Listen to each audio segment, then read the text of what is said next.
Hi everyone, and welcome back to my Wargames Hobby channel. I just thought I'd update you what I'm actually doing at the moment with this COVID thing we've got. We can't go very far, so we're all stuck at home doing various bits of painting, I imagine, and I thought I'd let you know what I've been up to. The first thing is I've been gluing together lots of these guys, the American Infantry. I've not played that much of bolt action because I haven't got any troops. Well, up until recently anyway. I've generally been joining in with other guys that have got plenty. But it's always nice, isn't it, to have your own troops? And I just felt that it was time that I should do some. In fact, I did manage to buy on eBay several months ago some Germans.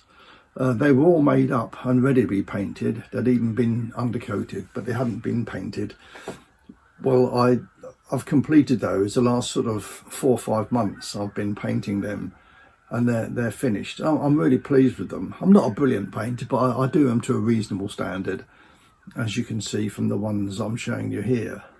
To me, you know, they're good enough to me, what I call an acceptable wargame standard. Now, I only really need the one side, I suppose, and having got the Germans, I've made them bog standard Germans as well. Nothing spectacular, no SS or anything particular. They're just normal German with the field grey uniforms, and because there's lots of other people have got sort of more specialist troops. But I decided whenever I make up a sort of a war games army, I tend to try and do both sides. A good friend of mine, Graham, actually said that's always a good idea anyway. If you've got both sides, at least you can play with other people that don't know the rules or haven't got armies, and you have got both sides to use. And I think that's a very good bit of advice he gave me. If you're going to do an army, do both sides. So the next step was when I finished the Germans, what to do to fight against them. I was going to do some British, actually. Again, bog standard British, no paras, nothing special. But in the end, I got a sprue of American infantry on the front of a magazine. I'm sure you've all got these sprues as well, various sprues that make available each month.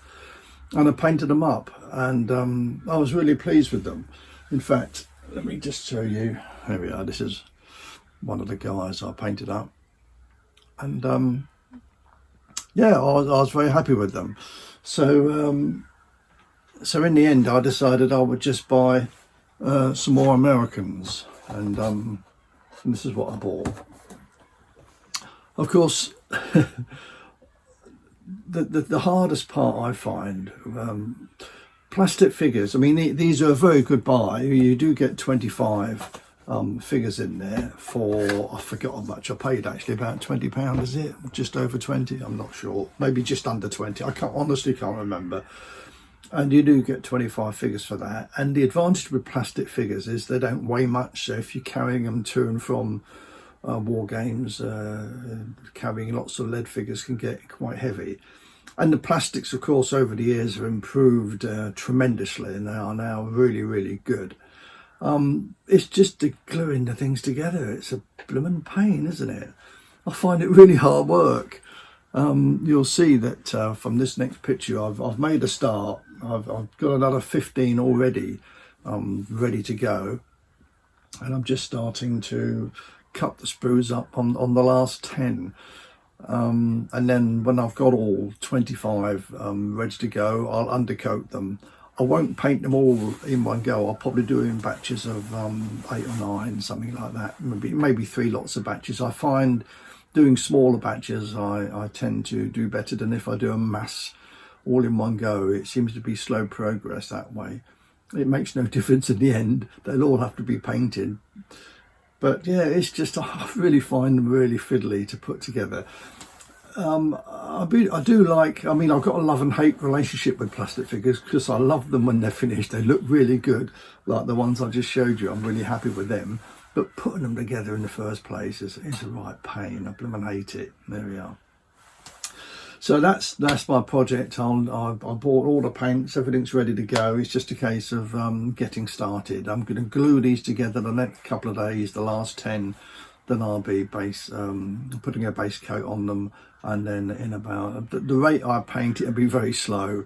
It'll probably be a good month before they're finished. I'm not a fast painter. I've got other priorities as well. You know, to be honest, I only paint when I've got nothing else to do. Although I'm stuck at home at the moment, I'm getting a bit more done than normal. When I finish that, the next job I'll be doing is more plastics. I know, it's mad, isn't it? The Perry miniatures, I'm doing some 28mm Napoleonic. I actually do not have any 28mm Napoleonic at all. I've got a huge 15mm French army and an equally huge 15mm Russian army that I tend to use for the rules, like, you know, like big battles rules. I tend to think 15mm for me works good. But a lot of my friends have got 28mm, and we often play sharp practice. And I think I've said to you before, I think you know I like muskets and tomahawks particularly. And although that's not for the Napoleonic period, I know that Studio Tomahawk are working on the supplement for the Napoleonic period. So I want to be ready for them when they come out. In fact, I did do, a friend of mine, Graham again, we did do a Napoleonic. We adapted the rules and played, he's got some Spanish and some French in 28mm, and we played them, and it worked really well. But I need to have some 28mm. So I've just gone for an army. Again, the main reason I've picked the Austrian is that no one else really at the club has done them. We've got loads of French, we've got loads of British. We've got loads and loads of Spanish. For some reason, they become very popular. And I just thought, right, well, I'll do Russian or Austrian. And in the end, I went for Austrian simply because I've never painted an Austrian army before. I've got a huge 15mm Russian army, Napoleonic Russian army. So I just fancied doing something completely different. So that's my next project. Now, again, they're plastic. I've got to glue them together. In fact, I've got one here. This is the first, and I've just glued one together.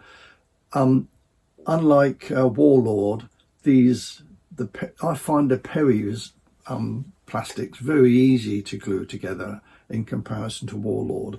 And I'm not knocking Warlord here because they are really nice figures, but they're quite sort of fiddly, whereas Perries tend not to be.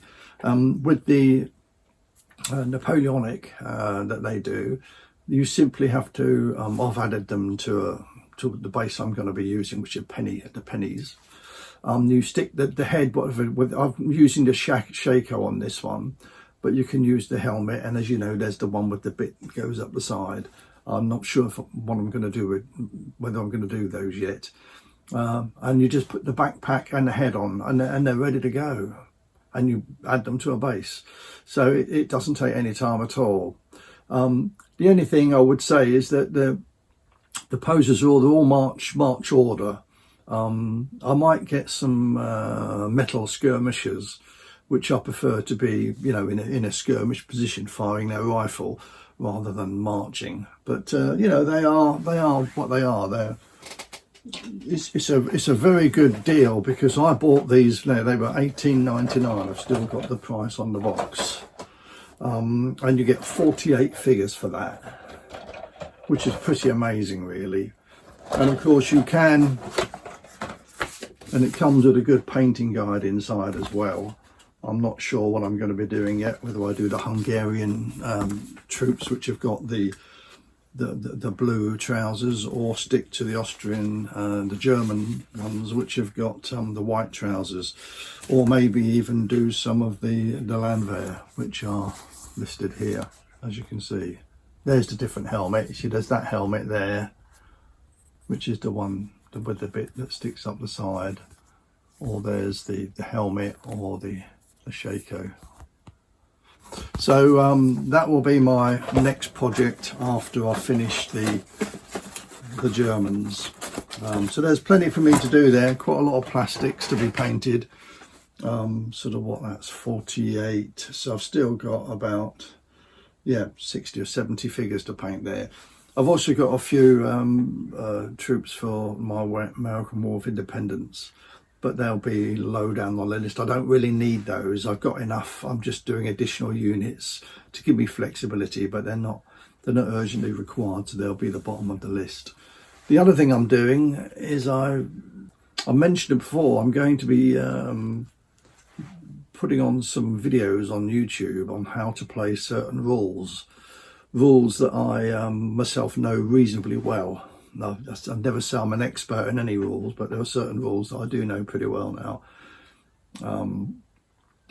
The next one I've done, in fact, I've taken a video of it, but it turned out to be a lot longer than I really wanted it to be.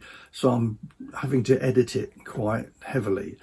And that's the Saga. Over the years, I've played a lot of Saga, and I've just put together a video. I'm still editing it. I'll try and get it out the next week or so. I'm just trying to reduce it down to an acceptable sort of length. And I found that because Saga are not exactly an easy set of rules to play and learn, there's a lot to them. I'm finding out I'm only really just still scratching the surface, and it still ended up about 2 hours long. It's too long, so I'm trying to cut it down. So that's what I'm working on at the moment. So I'm doing a variety of things: playing games, videoing, editing, painting, or gluing at the moment, and then I should be painting. So I'm keeping myself out of mischief. It'd be nice to get another game at some point. Graham mentioned to me the other day he might want to do a game online, so he sets the table up and we have a video link which we can then use to, and he moves my troops. I tell him where I want them to be, and we've done it a few times. It worked quite well. I'm not sure when that's going to happen, but that's going to be the only way we can play at the moment. But come early December, hopefully we'll be back to a little bit more of a normality, and we can start playing again at the club. But it may, of course, get delayed until the new year. We'll just have to be patient and wait and see. So that's what I'm up to. Just thought I'd touch base and let you know that I'm still busying away doing things, and I shall try and update you in a few weeks' time how I got on painting these Americans. Right, so look after yourself, stay safe, and I'll see you again soon.